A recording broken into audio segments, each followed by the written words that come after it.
मराठी भाषेची अक्षरं देखाव्यात कोरली. मराठी दिनदर्शिका साकारण्यात आलेली आहे. तर गणरायाच्या मूर्तीमागे कुलदैवत आई एकविरा देवीची प्रतिमा साकारण्यात आलेली आहे.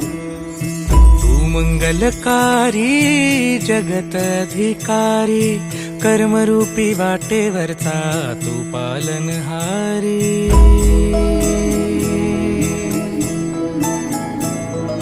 तू मंगलकारी जगत अधिकारी, कर्मरूपी वाटेवरचा तू पालनहारी.